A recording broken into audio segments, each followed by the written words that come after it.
আর এই সাকিব, তুই যদি এতই পারস তাহলে এই জিপটা দিয়ে একটা যুদ্ধ গাড়ি বানিয়ে দেখাও। আর এই যুদ্ধ গাড়িটা এমন ভাবে বানাতে হবে যেটা দিয়ে যেন গুলি বাইর হয়। আরে চম্পা, তুমি এটা কি বলো? আমার কাছে এটা কোনো ব্যাপারই না। আচ্ছা ঠিক আছে সাকিব, তাহলে তুমি 5 ঘন্টার মধ্যে গাড়িটা বানিয়ে দাও। আরে চম্পা, এটা কোনো চ্যালেঞ্জ হইলো? আমি 5 ঘন্টার মধ্যে তোমাকে গাড়িটা বানিয়ে দেখাবো। তার জন্য আমাকে কিছু গাছের কাঠ ব্যবহার করতে হবে।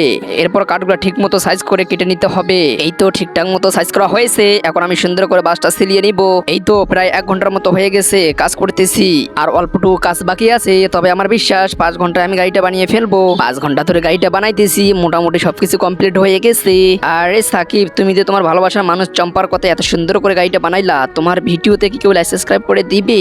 আরে দাদা, তুমি কি বলো? আমার বানানো গাড়িটা ভালো লাগলে সবাই ভিডিওতে লাইক সাবস্ক্রাইব করে দিবে। সাকিব, গাড়িটা কিন্তু অনেক সুন্দর হয়েছে। তোমার ভিডিওতে সবাই লাইক সাবস্ক্রাইব করে দিও। আর কমেন্টে বলে দিও কার কার গাড়িটা পছন্দ হয়েছে। আরে চম্পা, তুমি না বলেছিলে আমি নাকি যুদ্ধ গাড়ি বানাতে পারি না? এই দেখো আমি কত সুন্দর একটা গাড়ি বানিয়েছি। সবকিছু তো ঠিক আছে, এখন গুলি করে দেখাও।